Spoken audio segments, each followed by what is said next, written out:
Olá, pessoal, e vamos a mais um podcast Glione, porque pensar dói, mas a alienação dói muito mais. Existe um erro analítico que a esquerda brasileira comete com regularidade desconcertante.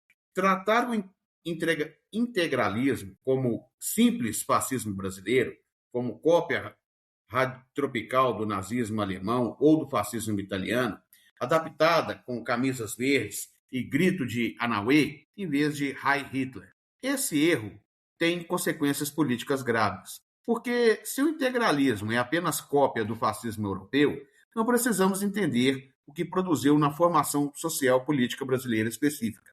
Nós não precisamos entender por que o Brasil gerou esse fenômeno e por que continua gerando versões renovadas dele. O artigo do Antônio Rago Filho, publicado na revista Verinútil em 2025, sob o título Diferenças Históricas entre Integralismo Brasileiro e o Fascismo Europeu, de 1922 a 1987, formas de regressividade na via colonial e na via prussiana de objetivação do capital, é a análise marxista mais rigorosa disponível sobre esse problema.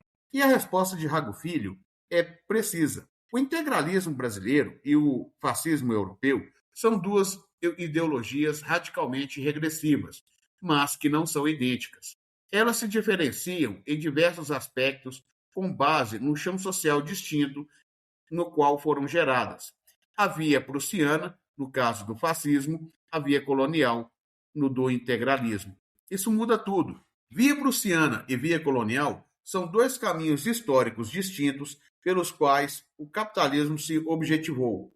Dois processos de modernização com características estruturais diferentes, que produzem ideologias conservadoras e regressivas com diferenças reais, não apenas superficiais. Hoje, aqui no podcast Glione, vamos entender essas diferenças. Com Robert Paxton, para entender o fascismo europeu como fenômeno histórico concreto, com George Lukács, para entender a irracionalidade como base filosófica do fascismo, com José Chassin, para entender a via colonial brasileira, com Antônio Rago Filho, para entender o integralismo como forma específica de regressividade do capitalismo atrófico, com Marx, Lenin e Engels, para entender as bases estruturais das duas vias. Bora entender. Para entender o fascismo europeu, precisamos entender o chão histórico que o produziu. O conceito de via prussiana vem de Lenin, que o formulou para entender o desenvolvimento agrário da Alemanha, e depois sistematizado por Lukács em seus estudos sobre o pensamento reacionário alemão. A via clássica de objetivação do capitalismo, a do modelo inglês, foi uma revolução burguesa que destruiu o feudalismo de baixo para cima. A burguesia emergente confrontou a aristocracia, mobilizou as classes populares, destruiu as relações feudais de produção e construiu um Estado liberal sobre os escombros do antigo regime. Foi traumático, foi violento, mas produziu uma ordem burguesa que havia passado por um processo real de destruição feudal. A via prussiana, o caminho da Itália, Alemanha e Japão, foi diferente. A modernização capitalista ocorreu de cima para baixo, com a aristocracia feudal se transformando em burguesia agrária sem destruir suas estruturas de poder.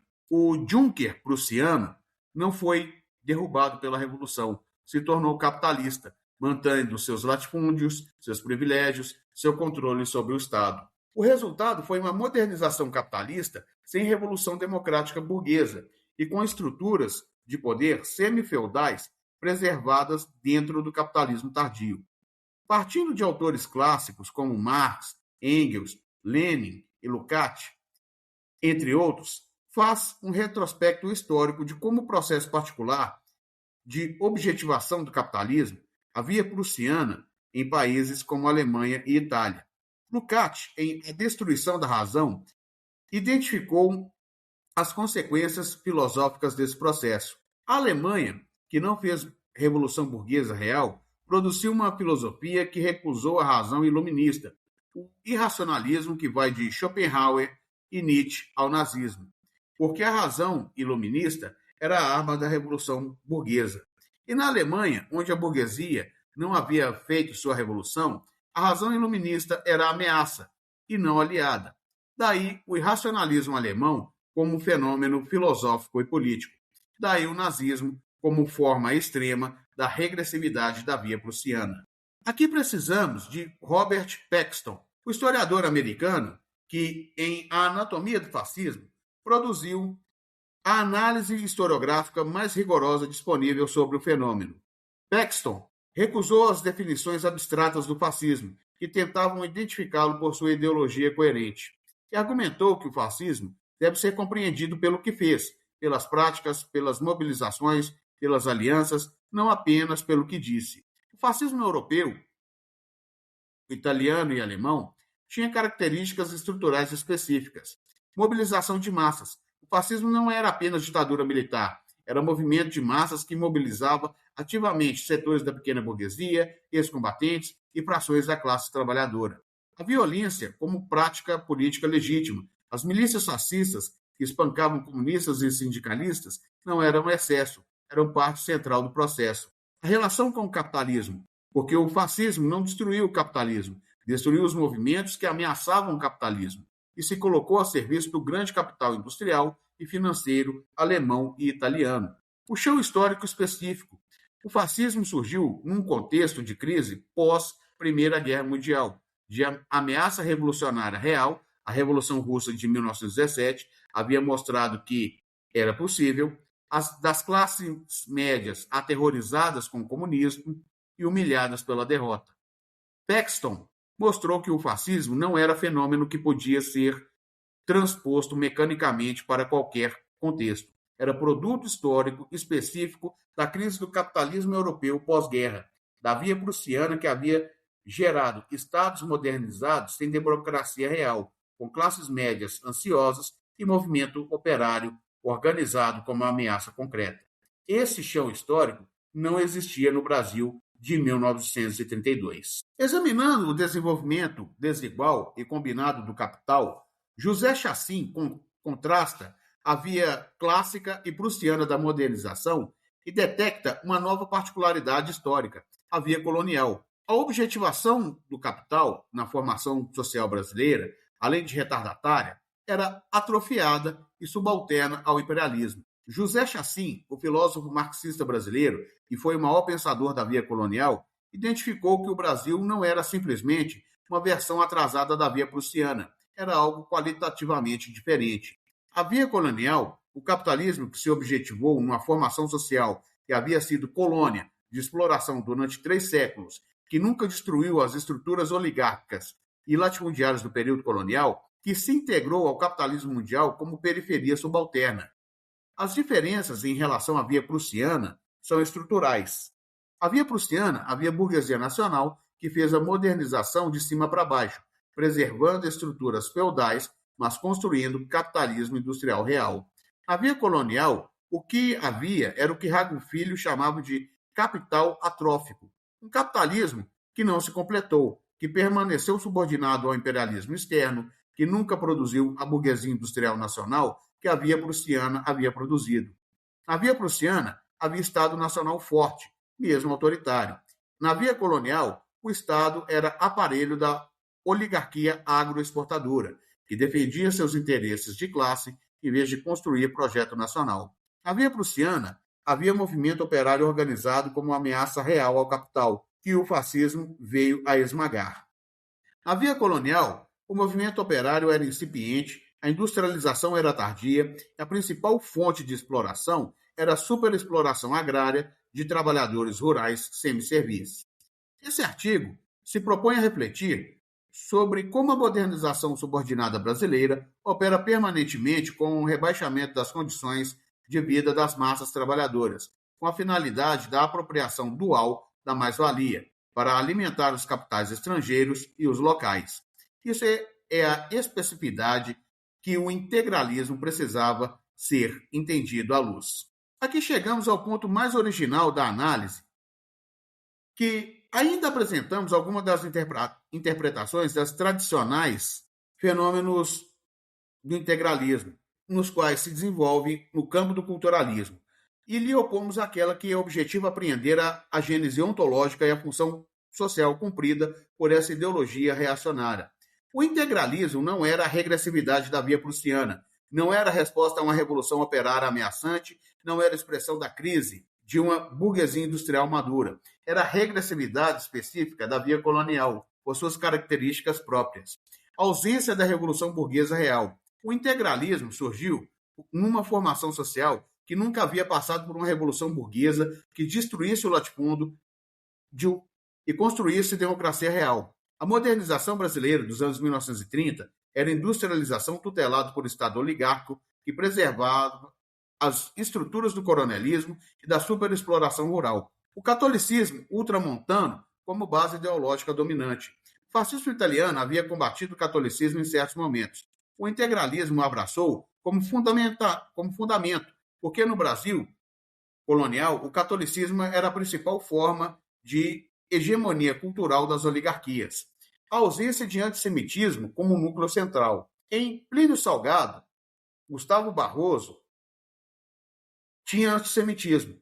Plínio tinha catolicismo nacionalista. Essa diferença interna ao integralismo reflete as diferentes tendências dentro da regressividade colonial. A pequena burguesia como base, mas pequena burguesia colonial. A base social do integralismo era as camadas médias urbanas emergentes do processo de industrialização incipiente dos anos 1930, funcionários públicos, militares de alto escalão médio, profissionais liberais, mas numa formação social muito menos industrializada do que a Alemanha ou Itália de 1922 a 33.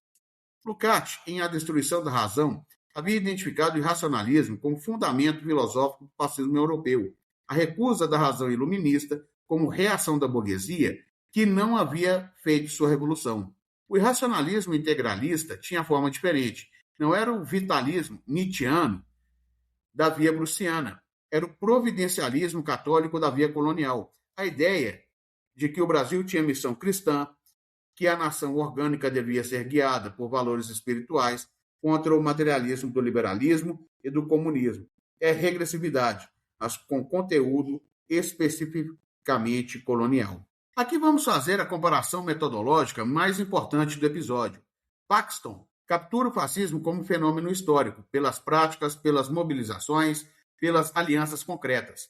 Isso é valioso, mas Paxton trabalha fundamentalmente dentro da historiografia liberal, que não tem instrumento para capturar as determinações de classe e as formas históricas de objetivação do capitalismo, que são decisivas para entender as diferenças entre fascismo e integralismo.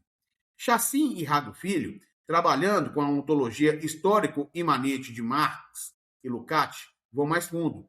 Identificam que as diferentes formas de regressividade ideológica têm raízes nas diferentes formas históricas de objetivação do capitalismo e que não é possível entender o capitalismo sem entender a via colonial. O capitalismo atrófico, a superexploração dual, a subalternidade ao imperialismo que estruturam a formação social brasileira. Marx, em O Capital e nos Grundrisse, formulou o princípio metodológico que está na base dessa análise. As ideias são determinadas pelo ser social, e o ser social específico de cada formação histórica produz formas ideológicas específicas que não podem ser deduzidas mecanicamente de um modelo universal. O integralismo é a forma ideológica da forma colonial. O fascismo é a forma ideológica da via prussiana.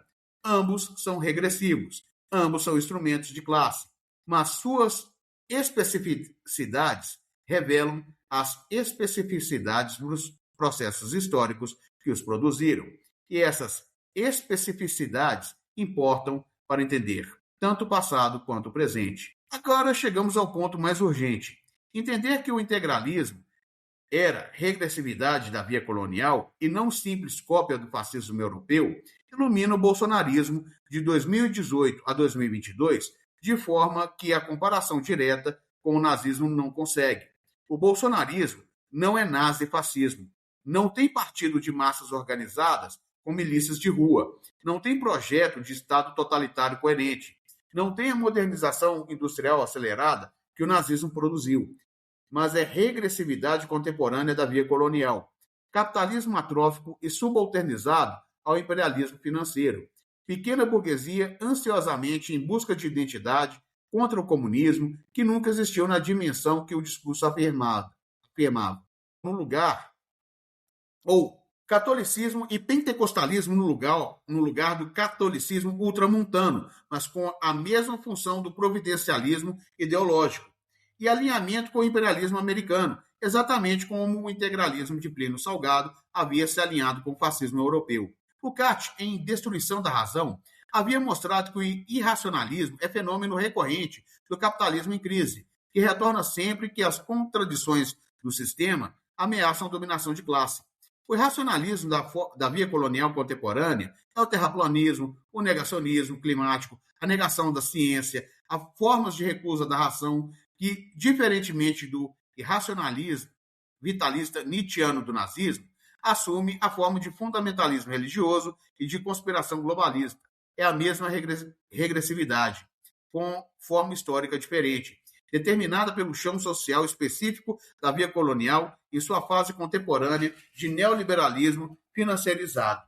Agora, vamos encerrar com a clareza que essa análise exige. A análise das principais características das ideologias conservadoras típicas dos processos tardios e hipertardios da constituição do capitalismo, o fascismo e o integralismo, saliente suas diferenças determinadas pelo chão histórico destino que a gestou. Antônio Rago Filho nos mostrou que o integralismo e o fascismo são radicalmente regressivos, mas não idênticos. A via colonial brasileira produziu forma específica de regressividade que não pode ser reduzida à via prussiana europeia. José Chassin nos mostrou que o capitalismo atrófico da via colonial, subalternizado ao imperialismo, com modernização incompleta e superexploração dual, é o chão social que determina as formas ideológicas do integralismo. George Lukács nos mostrou que o irracionalismo é fundamento filosófico das formas regressivas do capitalismo tardio e que suas formas específicas são determinadas pelas formas específicas de objetivação do capitalismo em cada contexto histórico. Robert Paxton nos mostrou que o fascismo europeu, pelo que fez, nos mostrou indiretamente que o integralismo não fez as mesmas coisas nas mesmas circunstâncias. Precisa ser compreendido em seu próprio chão histórico. Marx nos mostrou que as ideias são determinadas pelo ser social e que entender as diferenças entre integralismo e fascismo exige entender as diferenças entre a via colonial e a via prussiana de objetivação do capitalismo. Lenin nos mostrou que o imperialismo estrutura as formas periféricas de forma que produz regressividades específicas, não réplicas de regressividades do centro. O integralismo não era fascismo tropical, era regressividade colonial. E bolsonarismo não é nazi-fascismo, é regressividade colonial do capitalismo atrófico contemporâneo. Entender essa diferença não é amenizar o perigo, é entender sua especificidade para combatê-lo com eficácia. Nos próximos episódios, falaremos sobre Plínio Salgado, Gustavo Barroso, Miguel Reale e Alfredo Buzaide, 4 intelectuais que fizeram muita influência durante as décadas seguintes, até o golpe de 1964. E como sempre dizemos no podcast Glione, pensar dói, mas a alienação dói muito mais. Se inscreva, curta e compartilhe, porque assim você ajuda o trabalho do nosso canal. Entender as especificidades da geopolítica para combatê-los com eficácia. Até o próximo podcast Glione.